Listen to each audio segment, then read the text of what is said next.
ಇದರಲ್ಲಿ ಮುಖ್ಯವಾಗಿ ಸಾಕಷ್ಟು ವಿಧಗಳಿದ್ರು ಕೂಡ ನಿಮಗೆ ಕೊಟ್ಟಿರೋದ್ರಲ್ಲಿ ಕೇವಲ 4 ವಿಧಗಳನ್ನ ಕೊಟ್ಟಿದ್ದಾರೆ. ಆ 4 ವಿಧಗಳ ಬಗ್ಗೆ ನಾವು ಇವತ್ತು ಚರ್ಚೆಯನ್ನ ಮಾಡೋಣ. ಡಿಸ್ಲೆಕ್ಸಿಯಾ, ಡಿಸ್ಗ್ರಾಫಿಯಾ, ಡಿಸ್ಕ್ಯಾಲ್ಕುಲಾ, ಡಿಸ್ಪ್ರಾಕ್ಸಿಯಾ ಅಂತೇಳಿ ನಿಮ್ಗೆ ಸೈಕಾಲಜಿಯಲ್ಲೂ ಕೂಡ ಇವು ನೋಡಿರ್ಬೋದು. ನೀವು ಸೈಕಾಲಜಿಯಲ್ಲೂ ಕೂಡ ಅದು ಬಂದಿರುತ್ತೆ.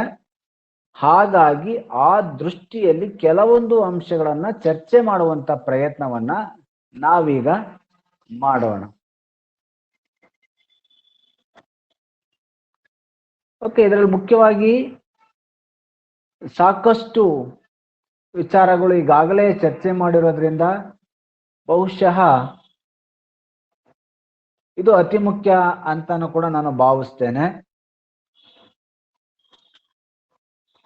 ಇದರಲ್ಲಿ ಡಿಸ್ಲೆಕ್ಸಿಯಾ, ಡಿಸ್ಗ್ರಾಫಿಯಾ ಮತ್ತು ಡಿಸ್ಕ್ಯಾಲ್ಕುಲಾ ಹಾಗೂ ಅದಕ್ಕೆ ಸಂಬಂಧಪಟ್ಟಂತ ಇತರೆ ವಿಚಾರಗಳನ್ನು ಕೂಡ ನಾವು ಚರ್ಚೆ ಮಾಡುವಂತ ಪ್ರಯತ್ನವನ್ನ ಇಲ್ಲಿ ಮಾಡೋಣ. Yes, is it visible for all? Yes, sir. Yes, sir. Oh. Yes. ಏನಾದ್ರು ಡೌಟ್ ಇದ್ರೆ ನೀವು ಚಾಟ್ ಮಾಡಿ ಅಷ್ಟೇ. ಓಕೆ, ಏನಾದ್ರು ಕಾಣಿಸಿಲ್ಲ ಅಂದ್ರೆ ಚಾಟ್ ಮಾಡಿ. ಓಕೆ, ನೀವು ಝೂಮ್ ಮಾಡ್ಕೊಂಡು ಬೇಕಾದ್ರೆ ನೋಡ್ಕೊಳ್ಬಹುದು, ಕಾಣುತ್ತೆ. Here the people with dyslexia usually have trouble making the connections between letters and sounds, and with spelling and recognizing the words. ಸಾಮಾನ್ಯವಾಗಿ ಡಿಸ್ಲೆಕ್ಸಿಯಾ ಅನ್ನುವಂತಹ ಪದವನ್ನು ಮುಖ್ಯವಾಗಿ ಬಳಕೆ ಮಾಡೋದು ಎಲ್ಲಿ ಅಂದ್ರೆ ಓದಿನ ದೌರ್ಬಲ್ಯ ಉಳ್ಳವರು ಅಂತ. ಈ ಪದವನ್ನು ಅಲ್ಲಿ ವ್ಯಾಖ್ಯಾನವನ್ನ ಮಾಡ್ತಾರೆ. ಓದಿನ ದೌರ್ಬಲ್ಯ, ಓದುವಿನಲ್ಲಿ ಹಿಂದುಳಿದಿರೋರು ಅಂತೇಳಿ. People with dyslexia usually have trouble making the connection between letters and sounds and with the spellings. ಹಾಗಾಗಿ ಈ ತರದ ಮಕ್ಕಳು ಸಾಮಾನ್ಯವಾಗಿ ಯಾವ ಲಕ್ಷಣಗಳಿರ್ತದೆ, ಗುಣಲಕ್ಷಣಗಳೇನು ಅನ್ನೋದನ್ನ ನೋಡೋಣ. ಇದನ್ನು ಸುಮಾರು ಶಾರ್ಟ್ ನೋಟ್ಸ್ ನಿಮಗೆ ಕೇಳ್ತಾ ಇರ್ತಾರೆ, 4 ಕೂಡ ಕೇಳಿದ್ದಾರೆ. ಓಕೆ, ಮುಖ್ಯವಾಗಿ ನೋಡೋಣ. People with dyslexia often experience other symptoms. ಬೇರೆ ಬೇರೆ ಗುಣಲಕ್ಷಣಗಳು ಕೂಡ ಅದರಲ್ಲಿ ಇರುತ್ತೆ ಅನ್ನೋದಕ್ಕೆ ಕಾರಣವಾಗಿ ನೋಡೋಣ. The first one is failure to fully understand what others are saying. ಬೇರೆಯವರು ಏನು ಹೇಳ್ತಾರೆ ಅನ್ನೋದನ್ನು ಕೂಡ ಅವರಿಗೆ ಅರ್ಥ ಮಾಡ್ಕೊಳ್ಳಿಕ್ಕೆ ಸಾಧ್ಯತೆ ಆಗೋದಿಲ್ಲ. ಬೇರೆಯವರು ಯಾವ ಅಂಶಗಳನ್ನ ಹೇಳ್ತಾ ಇದ್ದಾರೆ, ಏನನ್ನ ಚರ್ಚೆ ಮಾಡ್ತಾ ಇದ್ದಾರೆ ಅನ್ನೋದು ಕೂಡ ಅವರ ಗಮನಕ್ಕೆ ಬರುವುದಿಲ್ಲ.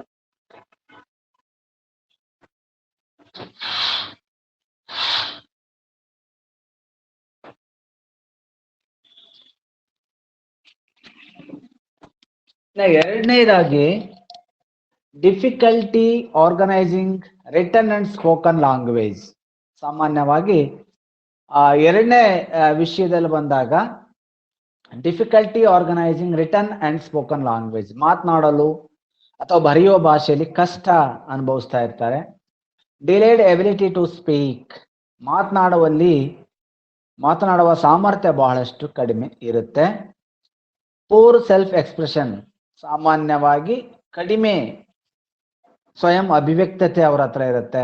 ಯಾಕಂದ್ರೆ ಓದಕ್ ಬರಲ್ಲ ಅಂದ್ರೆ ಹಿಂಜರಿಕೆ ಕಾಮನ್ ಆಗಿರುತ್ತೆ. ಹಾಗಾಗಿ ಅವರಲ್ಲಿ ಕಡಿಮೆ ಅಭಿವ್ಯಕ್ತತೆಯನ್ನು ನಾವು ನೋಡ್ತೇವೆ. For example, saying thing or stuff for words not recalled. ಅಥವಾ ಯಾವುದೇ ವಸ್ತುಗಳನ್ನಾಗ್ಲಿ ಏನೇ ಅಂಶಗಳಾಗ್ಲಿ ರೀಕಾಲ್ ಮಾಡ್ಕೊಳ್ಳೋದಕ್ಕೆ ಅವರಿಗೆ ಸಾಧ್ಯತೆ ಆಗೋದಿಲ್ಲ. Difficulty learning new vocabulary either through reading or hearing. ಸಾಮಾನ್ಯವಾಗಿ ಓದೋದರಿಂದಾಗಲಿ ಅಥವಾ ಕೇಳೋದ್ರಿಂದಾಗಲಿ ಕೆಲವು ಪದಗಳನ್ನ, ಪದಪುಂಜವನ್ನ ಅಥವಾ ಪದ ಸಾಮರ್ಥ್ಯವನ್ನ ಕಲಿಯುವಲ್ಲಿ ಕಷ್ಟಪಡ್ತಾರೆ. ಟ್ರಬಲ್ ಲರ್ನಿಂಗ್ ಫಾರಿನ್ ಲ್ಯಾಂಗ್ವೇಜಸ್, ಅದರಲ್ಲೂ ಮಾತೃಭಾಷೆನೇ ತೊಂದರೆ ಅಂದ್ರೆ ಇನ್ನು ಫಾರಿನ್ ಲ್ಯಾಂಗ್ವೇಜಸ್ ಅನ್ನ ಅವ್ರು ಕಲೀಲಿಕ್ಕೆ ಸಾಧ್ಯತೆ ಆಗೋದಿಲ್ಲ, ಅಷ್ಟು ಕಷ್ಟವನ್ನ ಪಡ್ತಾ ಇರ್ತಾರೆ. ಹಾಗಾಗಿ ಆ ಹಿನ್ನೆಲೆಯಲ್ಲಿ ಸಾಕಷ್ಟು ಅಂಶಗಳನ್ನ ಶಿಕ್ಷಕರಾದವರು ಕೂಡ ಪತ್ತೆ ಹಚ್ಚುವಂತ ಪ್ರಯತ್ನವನ್ನ ಇಲ್ಲಿ ಮಾಡಬೇಕಾಗುತ್ತೆ. ಜೊತೆಗೆ difficulty understanding questions and the following directions ಅಂತ ಹೇಳ್ತಾರೆ. ಸಾಮಾನ್ಯವಾಗಿ ಪ್ರಶ್ನೆಗಳನ್ನ ಅರ್ಥ ಮಾಡ್ಕೊಳ್ಳೋದು ಕೂಡ ಕಷ್ಟಪಡ್ತಾರೆ. ಆಮೇಲೆ ಏನ್ ಇನ್ಸ್ಟ್ರಕ್ಷನ್ಸ್ ಕೊಟ್ಟಿರ್ತಾರಲ್ಲ, ಆನ್ಸರ್ ದ ಫಾಲೋಯಿಂಗ್ ಕ್ವಶನ್ಸ್ ಅಂತೇಳಿ, ಅದನ್ನು ಕೂಡ ಐಡೆಂಟಿಫೈ ಮಾಡೋದಕ್ಕೆ ಅವರು ಕಷ್ಟ ಪಡ್ತಾ ಇರ್ತಾರೆ. Slowness in learning songs and rhymes.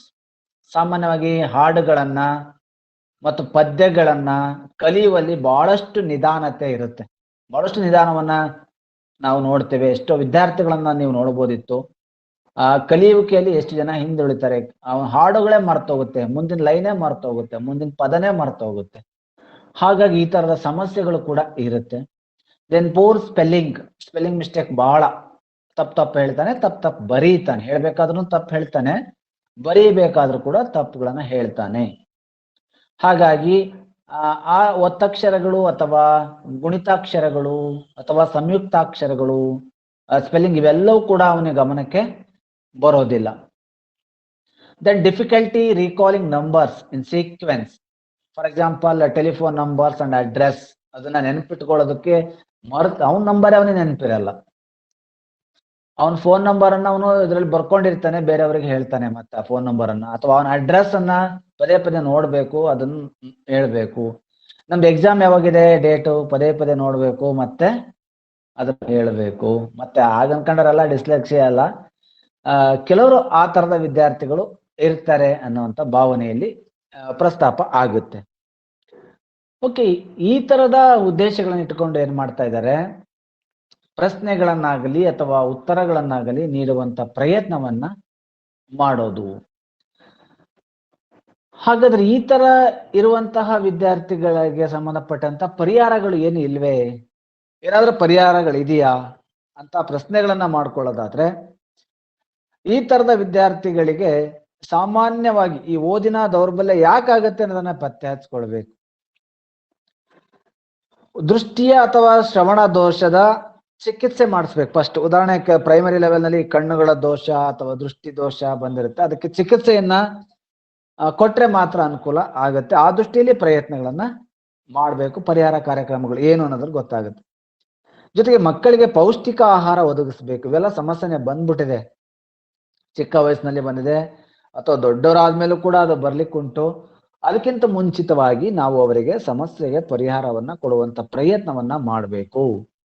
ಶಬ್ದ ಉಚ್ಚಾರಣೆಯಲ್ಲಿ ಮಕ್ಕಳಿಗೆ ತರಬೇತಿಯನ್ನ ನೀಡಬೇಕು. ಪ್ರೊನೌನ್ಸಿಯೇಷನ್ ಅಲ್ಲಿ we have to training regarding to the pronunciation of the words clearly.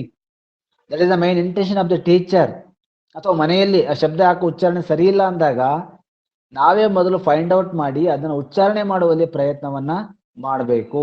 ಜೊತೆಗೆ ಅವನು ತಪ್ಪು ಹೇಳ್ತಾ ಇದ್ದಾನೆ ಅಂದ ತಕ್ಷಣ ನಗೋದಲ್ಲ, ನಾವು ಹಿಮ್ಮಾಯಿತಿ ಕೊಡ್ಬೇಕು, ಅವನಿಗೆ ಫೀಡ್ಬ್ಯಾಕ್ ಕೊಡಬೇಕು. We have to provide feedback for every word, each and every word while he is pronouncing. ಯಾವಾಗ ಅವನು ಉತ್ತರವನ್ನ ಹೇಳ್ತಾ ಇರ್ತಾನೆ ಅಥವಾ ಪದಗಳನ್ನ ಮಾತನಾಡ್ತಾ ಇರ್ತಾನೋ ಅವಾಗೆಲ್ಲವೂ ಕೂಡ ನಾವೇನ್ ಮಾಡ್ಬೇಕಾಗತ್ತೆ, ಪುನರಾವರ್ತನೆಯನ್ನ ಅಥವಾ ಪುಷ್ಟೀಕರಣವನ್ನ ಕೊಡುವಂತ ಪ್ರಯತ್ನವನ್ನ ಮಾಡಬೇಕು. ಜೊತೆಗೆ ಮಕ್ಕಳು ಸದಾ ಯಶಸ್ವಿಯಿಂದ ಇರಬೇಕು, ಆ ತರ ಪ್ರಯತ್ನವನ್ನು ಕೂಡ ಶಿಕ್ಷಕರಾದವರು ಮಾಡುವಂತ ಪ್ರಯತ್ನನ ಮಾಡಬೇಕಾಗುತ್ತೆ. Okay friends, this is all about the concept dyslexia ಅನ್ನೋದಕ್ಕಿರುವಂತ ವಿಚಾರಗಳು. ಈಗಾಗಲೇ ನಾವು ಮಾತಾಡ್ತಾ ಇದ್ವಿ. ಡಿಸ್ಲೆಕ್ಸಿಯಾ ಅನ್ನುವಂತಹ ಕಾನ್ಸೆಪ್ಟ್ಗಳಲ್ಲಿ ಇವೆಲ್ಲಾ ವ್ಯತ್ಯಾಸಗಳನ್ನು ಕೂಡ ನಾವು ನೋಡಬಹುದು. ಓಕೆ, ಎರಡನೇದು dysgraphia. The second thing that is the dysgraphia ಅನ್ನುವಂಥದ್ದು. ಗ್ರಾಫಿಯಾ ಅಂದ್ರೆ ಸಾಮಾನ್ಯವಾಗಿ ಹೆಸರೇ ಹೇಳೋ ಹಾಗೆ ಗ್ರಾಫಿಯಾ, ಗ್ರಾಫಿಕ್ಸ್.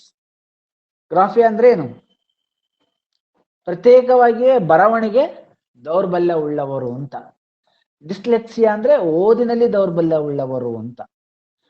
ಇಲ್ಲಿ ಮುಖ್ಯವಾಗಿ ಬರವಣಿಗೆನೆ ದೌರ್ಬಲ್ಯ ಆಗಿ ಕಾಣಿಸ್ಕೊಳ್ಳುತ್ತೆ. Here dysgraphia is characterized by problems with writing. ಬರವಣಿಗೆಯಲ್ಲಿರುವ ತೊಂದರೆಯನ್ನ ಡಿಸ್ಗ್ರಾಫಿಯಾ ಎಂದು ಕರೆಯುತ್ತಾರೆ. ಕನ್ನಡದಲ್ಲಿ ಏನಂತ ಕರೆಯುತ್ತೇವೆ? ಬರವಣಿಗೆಯ ದೋಷ ಉಳ್ಳವರು ಅಂತಾನೆ ಕರಿಬೇಕು. This disorder may cause a child to be tense and awkward when holding a pen or pencil. ಅವನ್ ಪೆನ್ ತಗೊಂಡ ಅಂದ್ರೆ ನಡಕ್ತಾ ಇರ್ತಾನೆ, ಪೆನ್ಸಿಲ್ ತಗೊಂಡ ಅಂದ್ರೆ ನಡಕ್ತಾ ಇರ್ತಾನೆ, ಕೈಯೆಲ್ಲ ನಡಗತ್ತೆ. ಯಾಕೆಂದ್ರೆ ಬರೆಯೋದಕ್ಕೆ ಬರ್ತಾ ಇಲ್ವಲ್ಲ. ಹಾಗಾಗಿ ಬರವಣಿಗೆಯ ದೋಷಗಳು ಕೂಡ ಇಲ್ಲಿ ಕಂಡು ಬರುತ್ತೆ. ಆ ಹಿನ್ನೆಲೆಯಲ್ಲಿ ಪ್ರಯತ್ನವನ್ನು ಕೂಡ ಆತ ಮಾಡಬಹುದು. ಜೊತೆಗೆ a child with very poor handwriting that he or she does not outgrow may have dysgraphia. ಆ ಬಹಳಷ್ಟು ಕನಿಷ್ಠವಾದ ಬರವಣಿಗೆ, ಹಾಗಾಗಿ ಅದನ್ನ ಆತ ಬರವಣಿಗೆ ಮಾಡ್ಕೊಳ್ಳಿಕ್ಕೆ ಸಾಧ್ಯತೆನೆ ಆಗೋದಿಲ್ಲ. ಆ ನಿಟ್ಟಿನಲ್ಲಿ ಪ್ರಯತ್ನಗಳು ನಡೆಯುತ್ತೆ. Okay, then other signs of this condition. ಹಾಗಾದ್ರೆ ಮತ್ತೇನೇನು ಇದರ ಗುಣಲಕ್ಷಣಗಳು? ಡಿಸ್ಗ್ರಾಫಿಯಾದ ಮತ್ಯಾವ್ಯಾವ ಗುಣಲಕ್ಷಣಗಳಿದಾವೆ, ಯಾವ ರೀತಿ ಅದನ್ನ ನಾವು ಪತ್ತೆ ಹಚ್ಚಲಿಕ್ಕೆ ಸಾಧ್ಯತೆ ಇದೆ ಅನ್ನೋದನ್ನು ಕೂಡ ನಾವೀಗ ನೋಡೋಣ. ಮುಖ್ಯವಾಗಿ ಮೊದಲನೇದಾಗಿ A strong dislike of writing and drawing. ಎಲ್ಲರೂ ಏನ್ ಹೇಳ್ತಾ ಇದ್ದಾರೆ ಆ ಮಕ್ಕಳಿಗೆ? ಸ್ಟ್ರಾಂಗ್ ಡಿಸ್ಲೈಕ್ ಅಲ್ವಾ? ಎಲ್ಲರೂ ಯಾರು ಇಷ್ಟಪಡಲ್ಲ ಬರವಣಿಗೆನ, ಸ್ಟ್ರಾಂಗ್ ಆಗಿ ಅಪೋಸ್ ಮಾಡ್ತಾ ಇದ್ದಾರೆ. ಅವನ ಬರವಣಿಗೆ ಚಿತ್ರವನ್ನ ಸ್ಟ್ರಾಂಗ್ ಆಗಿ ಅಪೋಸ್ ಮಾಡ್ತಾರೆ. ಏನ್ ಬರ್ದಿದೆ ಅಂತ ಹ್ಯಾಂಡ್ ರೈಟಿಂಗ್ ಇದು. Then second thing is problems with grammar. Lot of mistakes in a handwriting or in a word, in a lines, in a content. There is a lot of mistakes. Problems with grammar. Then trouble writing down ideas. ತನ್ನದೇ ಆದ ವಿಚಾರಗಳನ್ನ ಬರೆಯುವಲ್ಲಿ ತೊಂದರೆಯನ್ನ ಪಟ್ಕೊಳ್ತಾನೆ, ತನ್ನದೇ ಆಗಿರುವಂತಹ ತಪ್ಪುಗಳನ್ನ ಮಾಡ್ತಾ ಇರ್ತಾನೆ. A quick loss of energy and interest while writing. ಬರೀಬೇಕಾದ್ರೆ ಅವನಿಗೆ ಆಸಕ್ತಿಗಳೇ ಇರೋದಿಲ್ಲ, ಬಹಳಷ್ಟು ತೊಂದರೆಯನ್ನ ಪಡ್ತಾ ಇರ್ತಾನೆ. ಆ ಹಿನ್ನೆಲೆಯಲ್ಲಿ ಇವೆಲ್ಲಾ ಅಂಶಗಳು ಕೂಡ ಮುಖ್ಯವಾಗಿ ಕಾಣಿಸ್ಕೊಳ್ಳಿಕ್ಕೆ ಸಾಧ್ಯತೆ ಇದೆ. Then another one is the trouble writing down thoughts in a logical sequence. ಸಾಮಾನ್ಯವಾಗಿ ಮಕ್ಕಳನ್ನ ತಾರ್ಕಿಕವಾಗಿ ಬರೆಯುವಂತ ಪ್ರಯತ್ನದಲ್ಲೂ ಕೂಡ ತೊಂದರೆಯನ್ನ ಅನುಭವಿಸ್ತಾ ಇರ್ತಾನೆ. ಇದನ್ನ ನೀವೇ ನಿಮ್ಮ ಮೊಬೈಲ್ ನಲ್ಲಿ ಝೂಮ್ ಮಾಡ್ಕೊಳ್ಬಹುದು, ಕಾಣುತ್ತೆ. ಟ್ರೈ ಮಾಡಿದ್ದೀರಾ? ನೋಡಿ, ಅದನ್ನ ಝೂಮ್ ಮಾಡ್ಕೊಂಡು ಅದನ್ನ ನೋಡಿ, ಅದು ನಿಮಗೆ ಕಾಣುತ್ತೆ. ಬಂದಾಗ ನೀವು ಅದನ್ನ ನೋಡಬಹುದು. Then saying words out loud while writing. ಸಾಮಾನ್ಯ ಬರಿಬೇಕಾದ್ರೆ ಸಾಮಾನ್ಯವಾಗಿ ಅವನಿಗೆ ಗಟ್ಟಿಯಾಗಿ ಹೇಳಬೇಕು, ಪದಗಳನ್ನ ಜೋರಾಗಿ ಹೇಳಬೇಕು. Leaving words unfinished or omitting them when writing sentences. ಬರಿಬೇಕಾದ್ರೆ ಆ ಪದಗಳನ್ನ ಒಂದೊಂದನ್ನ ಬಿಟ್ಟು ಬರೆದು ಬಿಡ್ತಾನೆ. Leaving words unfinished or omitting. ಸಾಮಾನ್ಯವಾಗಿ ಆ ದೃಷ್ಟಿಯಲ್ಲಿ ಕೂಡ ಅದಕ್ಕೆ ಸಂಬಂಧಪಟ್ಟಂತ ಪ್ರಯತ್ನವನ್ನ ಮಾಡ್ತಾರೆ. This is the features of the dysgraphia. Okay, then is there any remedies regarding to avoid dysgraphia from the students? ಹಾಗಾದ್ರೆ ಸರ್, ಈ ಎಲ್ಲಾ ಸಮಸ್ಯೆಗಳನ್ನ ತಾವು ಹೇಳಿದ್ರಿ ಈಗ. ಹಾಗಾದ್ರೆ ಇದಕ್ಕೆ ಏನಾದ್ರೂ ಪರಿಹಾರಗಳಿದೆಯಾ? ಇವನ್ನ ಹೋಗಲಾಡಿಸಬಹುದಾ? ಎಸ್, ಡೆಫಿನೆಟ್ಲಿ ಸಾಕಷ್ಟು ರೀತಿಯಾದ ಪರಿಣಾಮಗಳನ್ನು ಕೂಡ ಅಲ್ಲಿ ನಾವು ಹಮ್ಮಿಕೊಳ್ಳಿಕ್ಕೆ ಸಾಧ್ಯತೆ ಇದೆ. ಅದೇನಪ್ಪಾ ಅಂದ್ರೆ, ಬರವಣಿಗೆಯಲ್ಲಿ ಅಕ್ಷರಗಳ ಗಾತ್ರ, ಆಕಾರ, ಕಾಗುಣಿತ, ವಿರಾಮ ಚಿಹ್ನೆಗಳನ್ನ ಬಳಸುವ ತರಬೇತಿ ನೀಡಬೇಕು. We have to give training about the usage of grammar points, grammar, the punctuations. That is the main intention of the student. ಅದಕ್ಕೆ ಅವನು ಹೆದರ್ತಾ ಇದ್ದಾನೆ. ಬರವಣಿಗೆಯಲ್ಲಿ ಅವನಿಗೆ ತರಬೇತಿಗಳಾಗಿಲ್ಲ, ಅದಕ್ಕೋಸ್ಕರ ಅವನಿಗೆ ಹೆದರಿಕೆ ಆಗ್ತಾ ಇದೆ. ಆ ಹಿನ್ನೆಲೆಯಲ್ಲಿ ತರಬೇತಿಯನ್ನ ನೀಡಬೇಕು. ಬರವಣಿಗೆಗಳಲ್ಲಿ ಅಕ್ಷರಗಳ ಗಾತ್ರ ಹೇಗಿರಬೇಕು, ಮತ್ತೆ ಅದರ ಆಕಾರ ಯಾವ ರೀತಿ ಬರೀಬೇಕು, ಮತ್ತೆ ಕಾಗುಣಿತ, ವಿರಾಮ ಚಿಹ್ನೆಗಳನ್ನ ಯಾವ ಸಂದರ್ಭದಲ್ಲಿ ಹೇಗೆ ಬಳಸಬೇಕು ಅನ್ನೋದನ್ನ ತರಬೇತಿಯನ್ನ ನೀಡಬೇಕು. ಇನ್ನ ಕಾಪಿ ರೈಟಿಂಗ್ ಕೊಡಬೇಕು, ಡಿಕ್ಟೇಷನ್ ಬರ್ಸ್ಬೇಕು, ಜೊತೆಗೆ ಚಿತ್ರ ಬರೆಯೋದಕ್ಕೆ ಅವನಿಗೆ ಕೆಲಸ ಮನೆಯಲ್ಲಿ ಕೊಡಬೇಕು. ಕಾಪಿ ಬರವಣಿಗೆ, ಉಕ್ತಲೇಖನ ಬರವಣಿಗೆ, ಚಿತ್ರಗಳ ರಚನೆಯ ಮೂಲಕ ಬರವಣಿಗೆಯನ್ನು ಸುಧಾರಿಸಬಹುದು. ನೋಡಿ, ನಾವೆಲ್ಲರೂ ಕೂಡ ಕಾಪಿ ರೈಟಿಂಗ್ ಬರೆದು ಬಂದವ್ರೆ. ಒಂದು ಪ್ರೈಮರಿ ಹಂತದಲ್ಲಿ ಎಲ್ಲರಿಗೂ ಕೂಡ ಕಾಪಿ ರೈಟಿಂಗ್ ಕೊಟ್ಟಿದ್ದಾರೆ ಟೀಚರು. ಅದನ್ನು ಬರೆದುಕೊಂಡು ನಾವು ಬಂದಿದ್ದೇವೆ. ಅಕ್ಷರಗಳನ್ನ ಚೆನ್ನಾಗಿ ಬರೆಯೋ ಪ್ರಯತ್ನವನ್ನ ಮಾಡ್ತಾ ಇದ್ದೀವಿ. ಆ ಹಿನ್ನೆಲೆಯಲ್ಲಿ ಇವೆಲ್ಲ ಪ್ರಯತ್ನಗಳು ಇವತ್ತು ಆಗ್ಬೇಕಾಗತ್ತೆ. ಜೊತೆಗೆ ಬರವಣಿಗೆ ಕೌಶಲವನ್ನು ವೃದ್ಧಿಸಲು ಪರಿಹಾರ ಬೋಧನೆ ಕೈಗೊಳ್ಳಬೇಕು. ಅದಕ್ಕೋಸ್ಕರ we have to conduct the remedial teaching for the purpose of the increasing the improvement of the writing skills. That is the main important task of the teacher also. Then ಬರವಣಿಗೆ ಪೆನ್ಸಿಲ್ ಅಥವಾ pen ಹಿಡಿಯುವ ಬಗ್ಗೆ ಎಷ್ಟೋ ಜನಕ್ಕೆ ಗೊತ್ತೇ ಇಲ್ಲ. Pen ಅನ್ನು ಹಿಡಿಯೋದು, ಹೋಲ್ಡಿಂಗ್ ಆಫ್ ದಿ ಪೆನ್, ಬೆರಳಿನ ನಿಪುಣತೆಯ ಬಗ್ಗೆ ತರಬೇತಿಯನ್ನು ಕೊಡಿ. ಯಾವ ಬೆರಳಲ್ಲಿ ಪೆನ್ಗಳನ್ನ ಯೂಸ್ ಮಾಡ್ತಾ ಇದ್ರೆ ಹ್ಯಾಂಡ್ ರೈಟಿಂಗು ತುಂಬಾ ಚೆನ್ನಾಗಿ ಆಗುತ್ತೆ ಅನ್ನೋದ್ರ ಬಗ್ಗೆ ಅವನಿಗೆ ತರಬೇತಿಯನ್ನ ಕೊಡಬೇಕು. ದೆನ್ ದೃಷ್ಟಿ ಹಾಗೂ ಗತಿಶೀಲನ ಅಂಗಗಳ ಮಧ್ಯೆ ಸಮನ್ವಯ ಸಾಧಿಸಲು ಸೂಕ್ತ ತರಬೇತಿಯನ್ನು ನೀಡಬೇಕು. There is the lack of coordination between the organs or visual organs and also the physical organs or the eyes with the hand. ಸಾಮಾನ್ಯವಾಗಿ ಕಣ್ಣು ಮತ್ತು ನಮ್ಮ ಕೈಗಳ ನಡುವೆ ಸಮನ್ವಯತೆಯನ್ನು ಸಾಧಿಸದೆ ಇದ್ದಾಗ ಒಂದೊಮ್ಮೆ ಈ ತರದ ಅಕ್ಷರಗಳ ಬದಲಾವಣೆಯನ್ನು ಕೂಡ ಸಾಧ್ಯತೆ ಆಗ್ಬೋದು. ಆ ಹಿನ್ನೆಲೆಯಲ್ಲಿ ಪ್ರಯತ್ನಗಳನ್ನ ಮಾಡಬೇಕಾಗುತ್ತೆ. Okay, let us see another important type regarding to the types of the disability, that is the dyscalculia. dyscalculia ಅಂತ ಹೇಳಿ ಅರ್ಥ ಅಂದ್ರೆ ಅಂಕಗಣಿತ ದೌರ್ಬಲ್ಯ ಉಳ್ಳವರು ಅಂತ. ಇದು ನಿಮಗೆ ಸಾಕಷ್ಟು ವಿಧಗಳಿದಾವೆ, ಬಟ್ ಇಷ್ಟು ಮೈನ್ ಆಗಿ ತಗೊಂಡು ನೀವು ಬರೆದ್ರೆ ಸಾಕು. ಎಸ್, ಈ ತರ ಬಿಟ್ಟಾಗ ನೀವು ತಾವು ಜೂಮ್ ಮಾಡ್ಕೊಂಡು ನೋಡ್ಕೊಂಡು ಅದನ್ನು ಬರ್ಕೊಳ್ಳೋ ಪ್ರಯತ್ನ ಮಾಡಿ. ನಾನು ಇದನ್ನು ಡಿಸ್ಟರ್ಬ್ ಮಾಡಕ್ ಹೋಗುದಿಲ್ಲ, ಹೀಗೆ ಇದು ಇರುತ್ತೆ. Dyscalculia means what?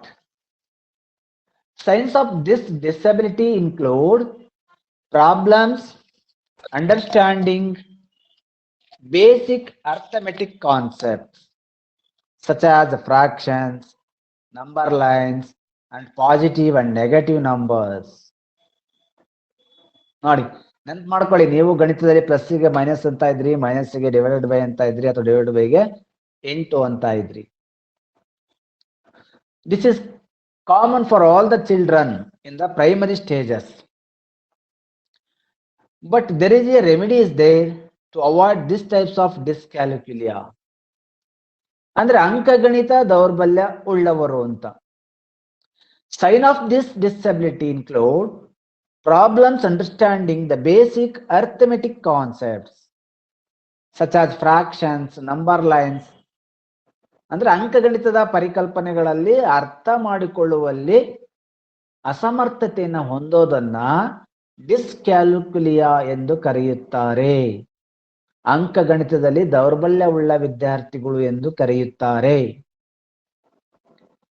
ಏನೇನ್ ಪರಿಕಲ್ಪನೆಯನ್ನ ಗುರುತಿಸೋದಕ್ಕೆ ಕಷ್ಟಪಡ್ತಾರೆ? Basic arithmetic concept, plus minus divided by into, fractions ಭಾಗಗಳು, fractions, proper fractions, improper fractions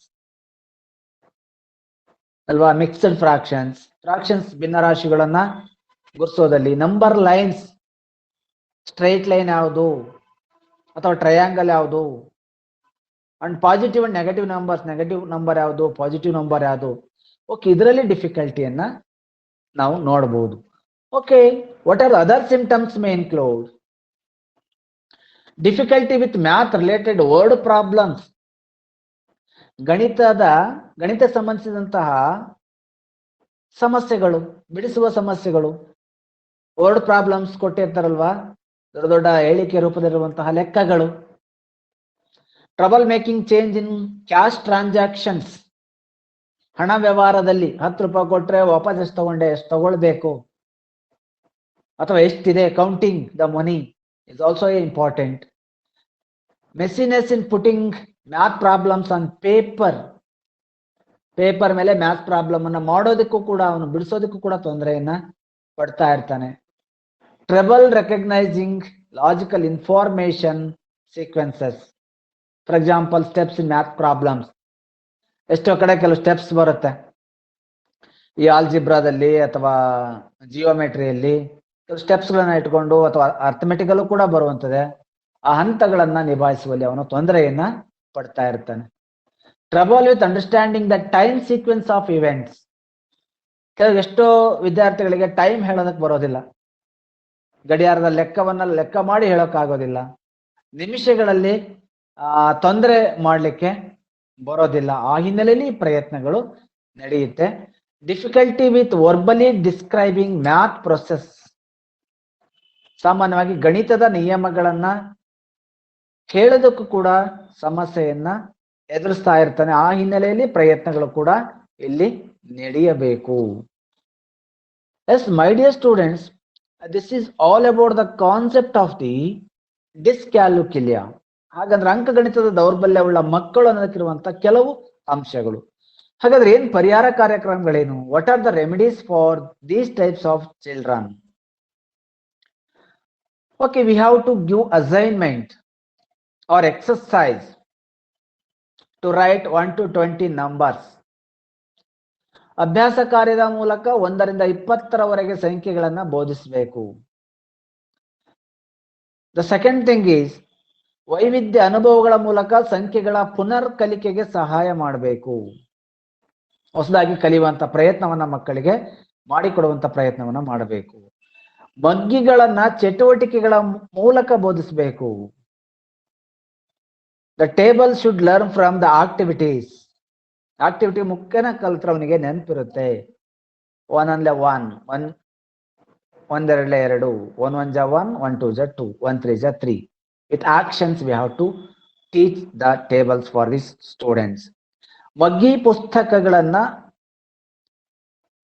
ಬಳಸಲು ಅವಕಾಶ ಮಾಡಿಕೊಡಬೇಕು. ಟೇಬಲ್ಸ್ ಬುಕ್ ಇದೆಯಲ್ಲ, ಆ ಮಗ್ಗಿ ಪುಸ್ತಕವನ್ನ ಬಳಸಲಿಕ್ಕೆ ಅವಕಾಶವನ್ನು ಮಾಡಿಕೊಡಬೇಕು. ಎಣಿಸುವಿಕೆಯಲ್ಲಿ ಬೆರಳುಗಳನ್ನ ಬಳಸಬೇಕು. You have to use the fingers while counting the numbers. 1 2 3 4 5. This steps you have to use the symbols regarding while teaching the mathematics. ಕೂಡುವಿಕೆ ಮತ್ತು ಕಳೆಯುವಿಕೆ. While subtracting and addition, we have to use the chart. ಕೂಡುವಿಕೆ ಮತ್ತು ಕಳೆಯುವಿಕೆಯಲ್ಲಿ ನಾವು ವಿದ್ಯಾರ್ಥಿಗಳಿಗೆ ಸಂಬಂಧಪಟ್ಟಂತೆ ಚಾರ್ಟ್ಗಳನ್ನ ಬಳಸುವ ಪ್ರಯತ್ನವನ್ನ ಮಾಡಬೇಕು. Okay, ಇನ್ನಿತರ ಸಾಕಷ್ಟು ಅಂಶಗಳಿದ್ದಾವೆ, ಅವುಗಳನ್ನು ಕೂಡ ತಾವು ಓದಿ ತಿಳಿದುಕೊಳ್ಬಹುದು ಅಂತ ಹೇಳ್ತಾ ಮುಂದಿನ ವಿಧಾನಕ್ಕೆ ನಾನು ಹೋಗ್ತೀನಿ. This is the last type of the learning disability. Okay, the next one is dyspraxia. This is the very important one. A person with dyspraxia has problems with motor tasks such as hand-eye coordination that can interfere with learning. ಸಾಮಾನ್ಯವಾಗಿ ಈ ಮನೋವೈಜ್ಞಾನಿಕ ಪ್ರಕ್ರಿಯೆಗೆ ಸಂಬಂಧಪಟ್ಟಂತಹ ಕೆಲವು ಕ್ರಮಗಳು ಅಂತ ನಾವು ಹೇಳ್ತೇವೆ. ಆ ಹಿನ್ನೆಲೆಯಲ್ಲಿ ಈ ಪ್ರಯತ್ನವನ್ನು ಕೂಡ ಇಲ್ಲಿ ಮಾಡಬೇಕು. ಸಾಮಾನ್ಯವಾಗಿ ದೈಹಿಕವಾಗಿ ನ್ಯೂನತೆ ಉಳ್ಳಂತಹ ಮಕ್ಕಳು ಅಥವಾ ಅಂಗಾಂಗಗಳ ಊನತೆಯಿಂದಾಗಿ ಸಮಸ್ಯೆಯನ್ನು ಹೊಂದಿರುವಂತಹ ಮಕ್ಕಳು ಅನ್ನೋ ದೃಷ್ಟಿಯಲ್ಲಿ ನಾವು ಇದನ್ನ ಚರ್ಚೆ ಮಾಡುವಂತಹ ಪ್ರಯತ್ನವನ್ನು ಕೂಡ ಮಾಡಬೇಕು. ದಟ್ ಇಸ್ ದಿ ಡಿಸ್ಪ್ರಾಕ್ಸಿಯಾ ಅನ್ನುವ ದೃಷ್ಟಿಯಲ್ಲಿ. Okay, ಇಲ್ಲಿ a person with dyspraxia has problems with motor tasks such as hand-eye coordination that can interfere with learning. ಸಾಮಾನ್ಯವಾಗಿ some other symptoms of this condition include problems organizing oneself and one's things. ಅವನಷ್ಟಕ್ಕೆ ಒಂದು ವಸ್ತುವಿನಲ್ಲಿ ಅದನ್ನ ಜೋಡಿಸುವಲ್ಲಿ ಸಮಸ್ಯೆಯನ್ನ ಹೊಂದಿರ್ತಾನೆ. Breaking things, ವಸ್ತುಗಳನ್ನ ಮುರಿಯುವಂತಹ ಪ್ರಕ್ರಿಯೆ. Trouble with task that require hand I coordination such as coloring within the lines, assembling puzzles and cutting precisely. ಕ್ರಮಬದ್ಧವಾಗಿ ಬರೆಯುವಿಕೆ ಆಗಲಿ ಅಥವಾ ಕ್ರಮಬದ್ಧವಾಗಿ ಜೋಡಿಸೋದಾಗಲಿ ಅಥವಾ ಲೈನ್ಗೆ ಹಾಕಿರುವಂತ ಲೈನ್ಗಳಲ್ಲಿ ಕಲರಿಂಗ್ ಮಾಡೋದಾಗ್ಲಿ, ಇದೆಲ್ಲದರಲ್ಲೂ ಕೂಡ ನ್ಯೂನ್ಯತೆಯನ್ನ ಅನುಭವಿಸ್ತಾ ಇರ್ತಾನೆ. ಯಾವುದೋನ್ನ ಜೋಡಿಸ್ತಾ ಇರ್ತಾನೆ. ಮನೋಕೌಶಲ್ಯಗಳಾಗಿರುವಂತಹ ತೊಂದರೆಗಳು, ಪೂರ್ ಬ್ಯಾಲೆನ್ಸ್, ಬಹಳಷ್ಟು ಸಮತೋಲನದಲ್ಲಿ ಬಹಳಷ್ಟು ಕೊರತೆ ಇದೆ. ಏನೋ ಮಾಡ್ಲಿಕ್ಕೆ ಹೋದ್ರೆ ಏನೋ ಮಾಡ್ತಾನೆ, ಅದನ್ನ ತಗೊಂಬ ಅಂದ್ರೆ ಇದನ್ನ ತರ್ತಾನೆ, ಅಥವಾ ಬದಲಾವಣೆಯನ್ನ ಮಾಡ್ತಾನೆ, ಏನೋ ಮಾಡಂದ್ರೆ ಏನೋ ಹೇಳ್ತಾನೆ. Because of the dyspraxia. Sensitivity to loud and or repetitive noises such as the ticking of a clock. ಏನೋ ಸೌಂಡ್ ಮಾಡ್ತಿರ್ತಾನೆ, ಗಲಾಟೆ ಮಾಡ್ತಿರ್ತಾನೆ, ಗಡಿಯಾರ ತರ ಕ್ಲಿಕ್ ಕ್ಲಿಕ್ ಕ್ಲಿಕ್ ಕ್ಲಿಕ್ ಅಂತ ಇರ್ತಾನೆ. ಈ ತರದ ವಾಯ್ಸ್ಗಳು ಅವನಿಗೆ ಬರ್ತಾ ಇರುತ್ತೆ.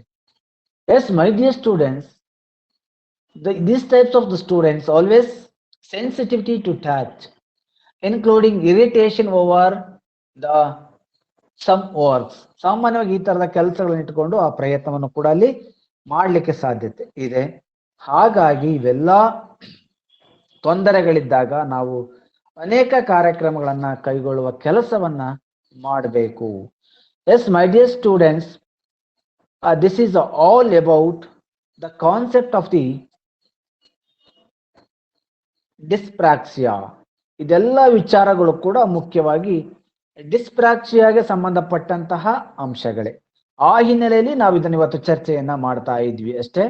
ಅದರ ಜೊತೆಗೆ ನಾನೀಗ ಇದಕ್ಕೆ ಸಂಬಂಧಪಟ್ಟಂತಹ ಶಿಕ್ಷಕರು ಯಾವ ರೀತಿಯಾಗಿರುವಂತಹ ವೈಯಕ್ತಿಕ ಬೋಧನೆಯನ್ನ ಮಾಡಬಹುದು ತರಗತಿಯಲ್ಲಿ ಅನ್ನುವ ವಿಚಾರವಾಗಿ ನಾನು ಚರ್ಚೆಯನ್ನ ಮಾಡ್ತೇನೆ.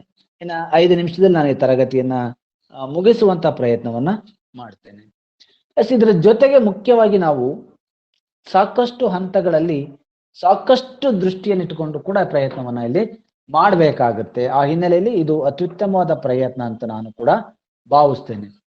ಇದರ ಜೊತೆಗೆ ನಾವು ವಿದ್ಯಾರ್ಥಿಗಳಾಗ್ಲಿ ಅಥವಾ ಶಿಕ್ಷಕರಾಗ್ಲಿ ಯಾವುದೇ ವಿಚಾರಗಳನ್ನು ಕೂಡ ಬಹಿರಂಗವಾಗಿ ಚರ್ಚೆ ಮಾಡದೆ ಅವರ ಆಂತರಿಕ ಸಮಸ್ಯೆಗಳನ್ನು ಅರ್ಥ ಮಾಡಿಕೊಳ್ಳುವಲ್ಲಿ ನಮ್ಮ ಪ್ರಯತ್ನಗಳನ್ನು ನಾವು ಮಾಡಬೇಕಾಗುತ್ತೆ. ಆ ಹಿನ್ನೆಲೆಯಲ್ಲಿ ಯಾವ ಯಾವ ಕ್ರಮಗಳನ್ನ ಶಿಕ್ಷಕರು ಕೈಗೊಳ್ಳಬಹುದು ಅನ್ನೋ ಬಗ್ಗೆ ಚರ್ಚೆಯನ್ನ ಮಾಡೋಣ. The first thing is, what are the remedial programmes for all those categories. ಏನು 4 ವಿಧಗಳನ್ನ ನಾನು ಚರ್ಚೆ ಮಾಡಿದ್ನಲ್ವಾ, ಆ 4 ವಿಧದ ವಿದ್ಯಾರ್ಥಿಗಳಿಗೆ ಯಾವ ರೀತಿಯಾಗಿರುವಂತ ರೆಮಿಡೀಸ್ ಗಳನ್ನ ನಾವು ಕಂಡುಕೊಳ್ಬಹುದು ಅನ್ನೋದಕ್ಕಿರುವಂತ ಅಂಶಗಳು. Here first we have to give the individual concentration on every students. ಸಾಮಾನ್ಯವಾಗಿ ಈ ತರ ನ್ಯೂನತೆ ಇರುವಂತಹ ವಿದ್ಯಾರ್ಥಿಗಳಿಗೆ ವೈಯಕ್ತಿಕ ಬೋಧನೆಗೆ ಹೆಚ್ಚಿನ ಅವಕಾಶವನ್ನ ಕೊಡಬೇಕು. Then learning should be more concrete. one. ಕಲಿಕೆ ಮೂರ್ತ ರೂಪದಲ್ಲಿ ಸಾಗಬೇಕು. The syllabus should be simple and concise. ಪಠ್ಯಕ್ರಮ ಸರಳವಾಗಿರಬೇಕು ಮತ್ತೆ ಮಿತಿಯಾಗಿರಬೇಕು ಅನ್ನುವ ದೃಷ್ಟಿಯಲ್ಲಿರುವಂಥದ್ದು. ದೃಕ್ಶ್ರವಣ ಉಪಕರಣ ಉಪಯೋಗಿಸಿ ಪಾಠ ಮಾಡಬೇಕು. We have to use the audio visual aids while teaching. ಕುಟುಂಬ ಮತ್ತು ಶಾಲಾ ಪರಿಸರ ಚೆನ್ನಾಗಿರ್ಬೇಕು. That is the main important. That is the main influence factor of the learning. That is the family environment and also the school environment. ಪುನರಾವರ್ತನೆ ಮೂಲಕ ಕಲಿಸಲು ಪ್ರಯತ್ನಿಸಬೇಕು. You have to teach through recapsulation, repetition. ಪುನರಾವರ್ತನೆ ಮಾಡಿ ಅಕ್ಷರಗಳನ್ನ ಕಲಿಸುವಂತ ಪ್ರಯತ್ನವನ್ನ ಮಾಡಬೇಕು. ಮಾತನಾಡಲು ಬರೆಯಲು ಹೆಚ್ಚು ಅವಕಾಶವನ್ನ ಕೊಡಬೇಕು. ಆ ಮಕ್ಕಳಿಗೆ ನಾವು ಸುಮ್ ಕೂತ್ಬಿಡ್ತೇವೆ, ಅವನು ಹಂಗೆ ಬಿಡೋನು ಹಂಗೆ ಇರ್ತಾನೆ, ಹಂಗೆ ಕೂತಿರ್ತಾನ ಅವನು, ಎಷ್ಟು ಹೇಳಿದ್ರೆ ಹಂಗೆ ಸರ್ ಅವನು. ಹಾಗಾಗಿ ಅವನು ಸುದ್ದಿ ಹೋಗಿಲ್ಲ ನೋಡ್ರಿ. ನಾನು ಏನಾರ ಕೇಳಿದ್ರೆ ಏನಾರ ಹೇಳ್ತಾನೆ. ಹಾಗಾಗಿ ನಾನು ಅವನನ್ನು ಮಾತಾಡ್ಸಕ್ಕೆ ಹೋಗಿಲ್ಲ ನೋಡ್ರಿ. ಸುಮ್ನೆ ಯಾಕೆ ಬೇಕು, ಸುಮ್ನೆ ಉಳಿದವರಿಗಾರ ಕಲ್ಸೋಣ. ಹಾಗಾಗಿ ಅಂತ ಮಕ್ಕಳಿಗೆ ಹೆಚ್ಚು ಅವಕಾಶ ಕೊಡಬೇಕು, ಪದೇ ಮಾತನಾಡಿಸ್ಬೇಕು. ನೀವೇನಾದ್ರೂ ಟೀಚಿಂಗ್ ಪ್ರಾಕ್ಟೀಸ್ ಹೋಗಿದ್ರೆ ಖಂಡಿತವಾಗ್ಲೂ ಈ ತರದ ವಿದ್ಯಾರ್ಥಿಗಳ ಅನುಭವ ನಿಮಗೆ ಖಂಡಿತ ಆಗ್ತಾ ಇತ್ತು. ಒಂದಲ್ಲ ಒಂದು ಶಾಲೆಯಲ್ಲಿ ನಾನೀಗ ಹೇಳಿದ್ನೆಲ್ಲ ಕೆಟಗರಿ ಇರುವಂತ ವಿದ್ಯಾರ್ಥಿಗಳು ಸಿಗ್ತಾ ಇದ್ರು ನಿಮಗೆ. ಹಾಗಾಗಿ ಅವ್ರಿಗೆ ಹೆಚ್ಚು ಅವಕಾಶ ಕೊಡದೆ ಶಿಕ್ಷಕರು ಸುಮ್ಮನೆ ಇರ್ತಾರೆ. ಇವೆಲ್ಲಾ ಪ್ರಯತ್ನಗಳನ್ನ ಮಾಡಿದ್ರೆ ತರಗತಿಯಲ್ಲಿ ಅಥವಾ ಶಾಲೆಯಲ್ಲಿ ಅತ್ಯುತ್ತಮವಾದ ಬೋಧನೆಯನ್ನು ಶಿಕ್ಷಕ ಮಾಡಬಹುದು.